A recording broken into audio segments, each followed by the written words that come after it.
All right, good evening, everyone. Sorry to interrupt, but it's 6 o'clock. And we want to get this started. This is our study session for tonight's City Council. And everyone is present. Don is on the phone. And I think we have someone from our Sanitation Division tonight to talk about recycling. Yep, hello, my name's Ron Rouse, Sanitation Superintendent. I'm going to give you an update on the state of recycling. All right, thanks, Ron. Ron, he said, right? Yep, and he was the first one here tonight, too. Yep. Very, very punctual. Ready to get started? All Go right. ahead. Floor is yours. Yep. Not working.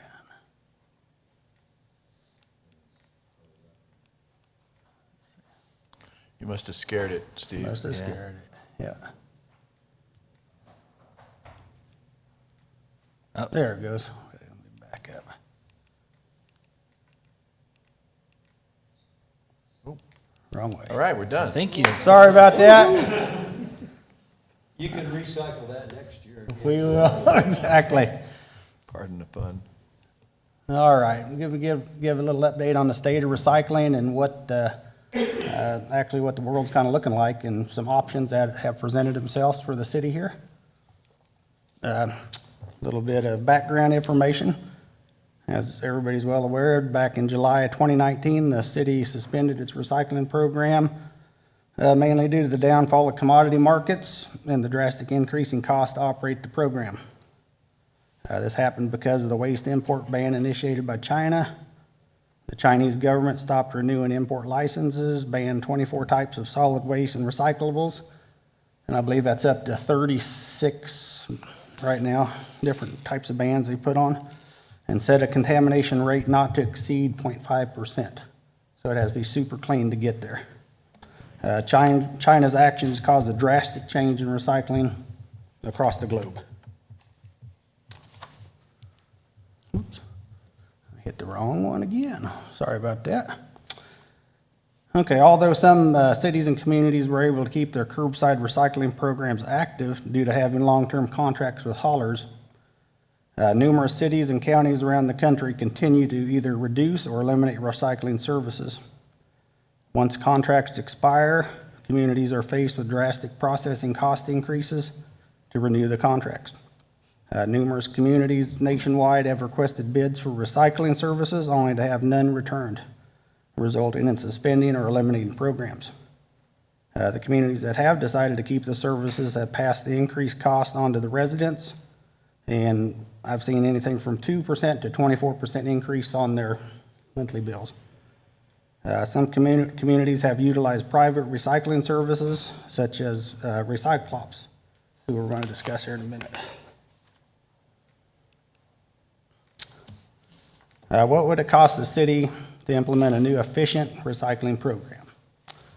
To implement an efficient citywide residential curbside recycling program, staff estimates the cost to the city to be between $1.3 and $1.7 million annually to provide the service.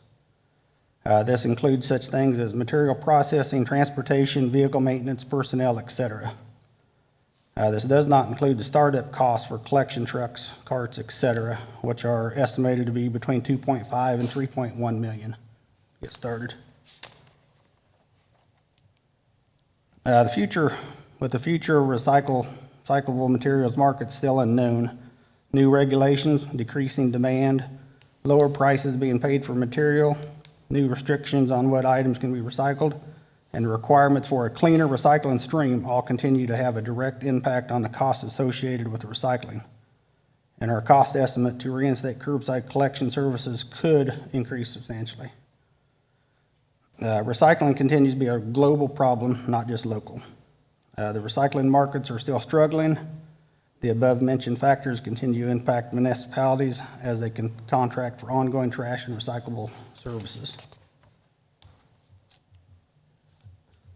One option that has been presented to us, a private recycling company named Recyclops has shown interest in starting a subscription-based program here in Casa Grande.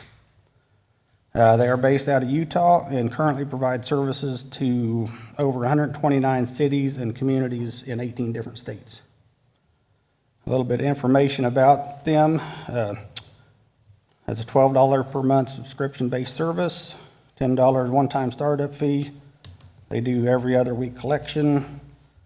They have no limit on bags that they can set up, and actually they provide the bags to the residents. They accept paper, cardboard, plastic bottles, plastic containers. They're only doing the number ones and number twos, the harder plastic materials now. Metal cans, aluminum or steel cans, and containers. They do collect glass, but that's a $7 extra per month fee.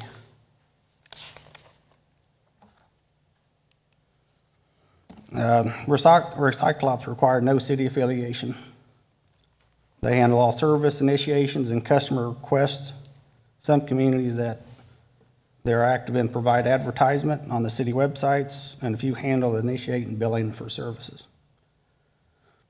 I've talked to several different communities that utilize Recyclops, and I've heard nothing negative about them. Just to let you know. If something like Recyclops or any other private company if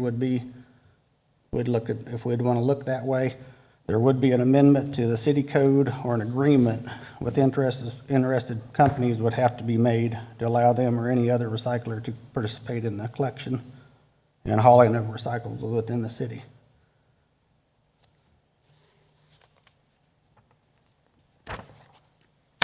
And with that, that's short and sweet, and I can answer anything you have.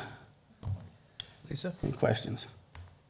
Well, thank you for being here. Of course, this is something that I don't want to see to totally go away. So I'm happy to see. And of course, at the last, the League of Cities, there was a session that I attended. And I think my big issue here, I mean, of course, it's great to see that there's an option. But my big question is, and being in that session, there was concerns about transparency and, where are these recycled products going? And so that's what my concern would be, because if there is, if China is, banning all these products, where are these recycled products going? And if, the residents choose to be part of this, is it really going to be recycled? And so that would be my big issue is, transparency and making sure that this is truly a program that, the people will see that is efficient. And that's a huge question we all have.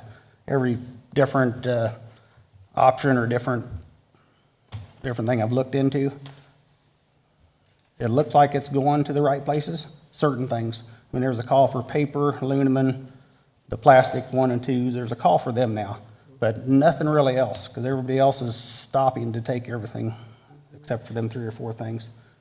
So it's definitely would have to be watched.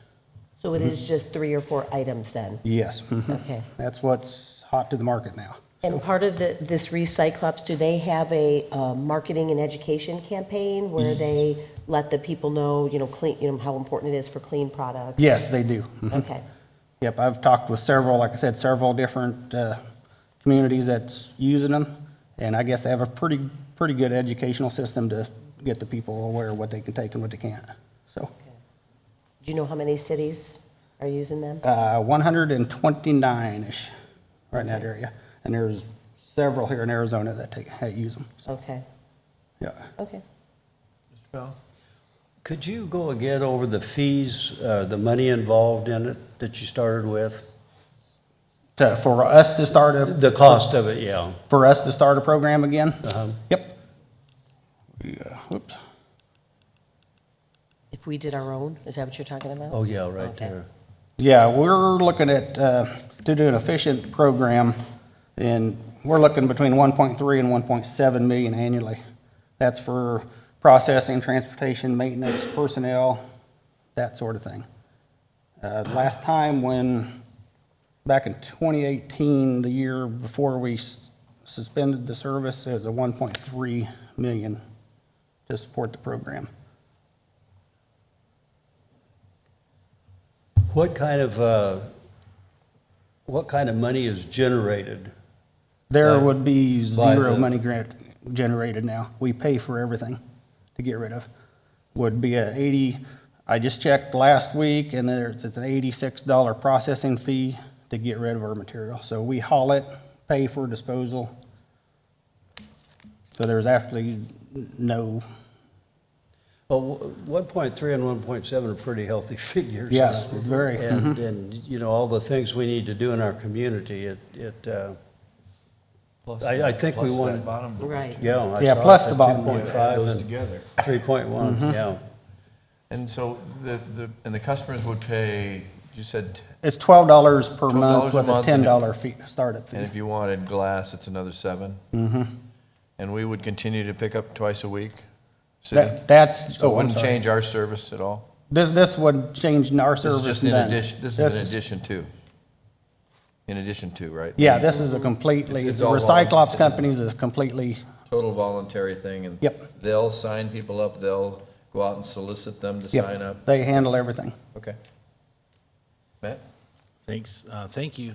You know, we've had a lot of discussions about this over the years, and I'm glad to see, because I get a lot of emails, talk to a lot of people who are very passionate about recycling, who want to recycle, and in the past, we've tried to somehow get our recycling program going again, but not everybody wanted to pay for it. Now, this allows the people that are passionate about it, that want to pay for it, not too much money, and they can choose to do it on their own, and we can offer, or Recyclops can offer that option to people so Yes. that people can recycle.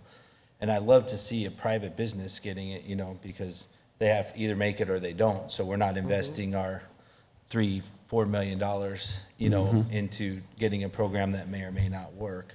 So it looks like from one of the slides that I read is they might employ some local people too. Is that a Uber style type? Yeah, pickup? they hire people that go around in their own vehicles, collect the stuff, and what I understand, they're gonna use the Tucson MRF to get rid of it. Okay, because I know some people take stuff down there, and for $12 a month, it might cover your gas instead of going down there. So, I guess one of the, I wouldn't say downfall, one of the things we're gonna have to, if we decide to go down this path, is make sure that people know it is a private company. Yes. So if there's any issues, they would have to contact Recyclops. We could help them advertise, I mean, because people want to know about it, but Sure. I think it's a good option because there's little to no risk for the city, and it gives people that option to participate in recycling. Mr. Powell has another question. What would the return, for the annually, what kind of profits are realized, or are any profits realized? How does that work? Honestly, there is no profits currently. Okay, so the only thing we do is lose 1.3 and It would 1.7, have to be added on to but we don't the- make any money for that. No, If we did it ourselves. If we did it Right. ourselves. Yeah, if we did it ourselves. And Mr. Mayor, members of the council, just to, if I can, add a bit of, additional bit of history. When the city went through the evaluation and ultimately elected to suspend the service, you might recall that we were offering a curbside service, a pickup service essentially, and the additional costs that we were anticipating based on hauling costs and sorting costs would have resulted in an increase in our rates for this service, for recycling service, of roughly $3 per month, $3 to $4 per month. We ultimately ended up, and all of our customers still receive it today, our residential customers specifically, they get a $2 credit, which is what we were charging for recycling at that point in time. So their monthly invoice that is billed from the city has essentially gone down by $2 when we suspended the recycling. And so to maybe perhaps build on Mr. Powell's question, from a city's perspective, we have never anticipated any type of a profitability with us managing these services. We have typically run these services at what would be the costs associated with providing that service. If a private hauler were to actually begin to provide the service, they would likely be generating their revenues off of these monthly fees that they would be charging, and as they bill the customer the monthly fee. Has the company Cyclops given us any kind of forecast or estimate of what what their experience shows would be a percentage of subscribers for a city our size? The only thing I've got, they'll need 100 subscribers before they'll initiate a program. Okay. But if we look back on our past recycling, about 26% of the city participated before, so I don't know if we'd get that many to participate for that extra, but. Okay. Hey, Mayor Donna. McFarland? Yeah, go ahead, Donna. Well, there are a couple of things that I have that I agree with Lisa. I'm concerned about where the recycles are going to end up, and that was one of my questions is, will they be bringing it to us or taking it out of state? Because I think even though that we're separate from this company, we do have a responsibility to our citizens to know where that's going. Larry had also mentioned the $2 credit. Will that continue to happen for our citizens? My question is, will that not change? And then, obviously, if we do go with this, I think that we can support by getting the information out, but I do feel that we need to have a plan in place, because I think that in the end, people will be calling the city and they will be complaining if something is going wrong. And I think it's a great alternative. I just feel like there's some questions that need to be answered on that. Thank you. Larry? Yes, Mr. Mayor, members of the council, and Councilwoman McBride, the credit will continue to be applied to each monthly billing until the time that we actually go through some level of rate evaluation on our sanitation services as a whole. But as long as the recycling service is suspended from our operations and our oversight, we will continue to apply the $2 credit.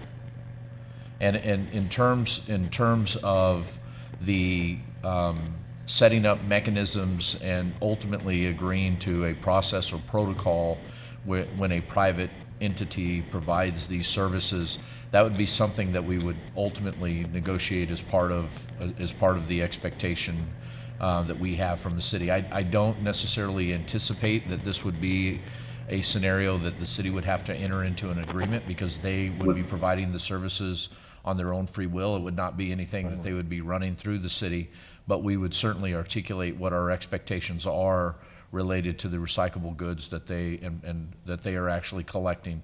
It's our understanding, and Mr. Rouse has talked about this, it's our understanding that they do provide, they are willing to pick up more of the materials than we did when we were in the service. They would be taking these materials to their plant in Tucson, where they would be actually separated, and but to guarantee, I don't know that you will find any provider that would be willing to guarantee 100% that all of the recyclable goods are going to get recycled. And one of the primary reasons, and that I make that statement, and one of the issues that we were dealing with when we were providing the recycling service, is that there's a fair amount of contamination that occurs, and so I don't know that we would have any institution, any entity that would ultimately agree to ensure that the recyclable goods were being used in that process 100%, because there will be some, I'll use the word spoilage, that will transpire that they'll have to dispose of, and likely that would go into a landfill.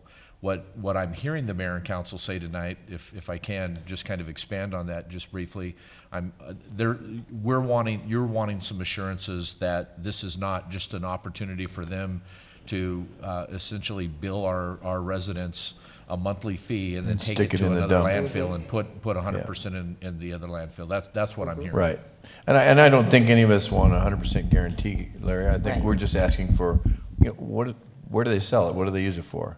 So that we can speak to our constituents and say, well, it's used in tires, or it's used in, whatever.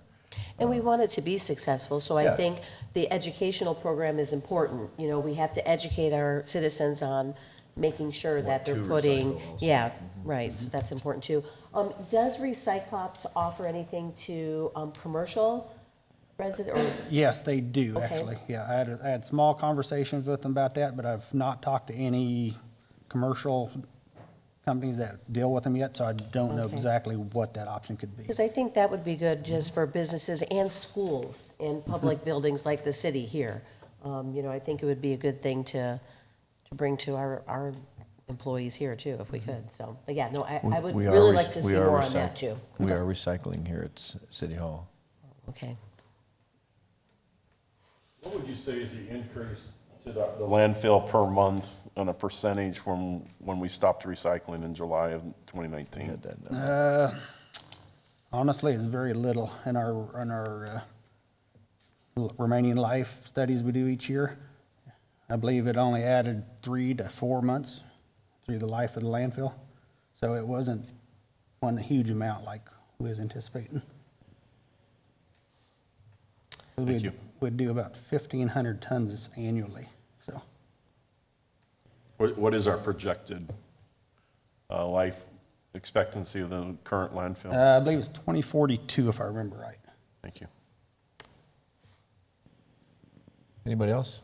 Matt? I just wanted to echo or kind of follow up with what Mr. Lavender said there is, we always thought, I'm looking at Larry because we had a lot of conversations, we thought it was adding a lot of life to our landfill, and then when we actually did the study, it cost us a lot more than what we were gaining from it for the life of our landfill. And we never made money off of recycling, contrary to popular belief, or some belief. Okay, anybody else? Donna, any other comments? No, thank you. Okay, thank you. All right, thank you, Ron. Thanks. Thank you. That's it, right? What I'm gathering this evening is that the mayor and council is interested in us looking at an option that would ultimately bring a private hauler in to handle recyclables. We will continue to have that dialogue and brief the mayor and council as more information is made available. Okay, thank you, Larry. Thank you. All right, Just one more question. yes, Mr. Powell. You're about to beg. When you look at this 1.3 and 1.7, we're paying this out? No, We are we're not. paying that. Okay, now where's that, where are those dollars? Why are they on here? They're, That's if we were to restart our own recycling. okay, and the next one would be if we didn't, it'd be 2.5 and No, 3? you'd have to combine those Three two. Can you 2.1? put the slide, Stephen, that has the monthly fee? That would be the Because combined. maybe that's what he, And Mr. Mayor, you're absolutely right. The numbers that There it is. that Councilmember Powell is referring to, the 1.3 to 1.7 is actually our operational costs.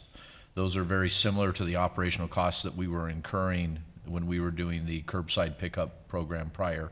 The additional equipment costs, the mayor and council may recall that we were evaluating the potential of doing more of a curbside pickup with an automated system. So a trash truck driving down the road, picking up a larger 95-gallon container, something similar in size for recyclables.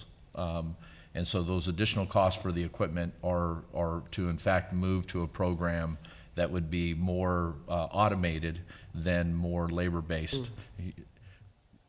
Prior to our suspension of the service, we actually would drive around in a garbage truck, a refuge truck, but had multiple individuals on each of those routes that would be picking them up and manually, we were not sorting them on the site, we were manually putting it into that truck, taking it out to our landfill, and we're physically, primarily done with inmate labor and the like, manually separating all the recyclable goods that we had collected. Is that fair, Ron? Yes. Okay. but And this is. so the additional That's for the new costs in the equipment would be to move to a more automated system. But these are the costs that Recyclops has indicated that they would be charging customers that essentially elected to sign up for a service through their program. Basically $10 a month. Right. Why would 'Cause they we get still have credit. 1.3 and 1.7? We don't. We don't. That's if we went. We ultimately cut those expenses, but we've Put not. those figures on there. I know you're Yeah, focused on we've that. we've reduced those expenses when we suspended the program, but we've not collected the revenue. That's the $2 credit that actually gets applied to everybody's invoice.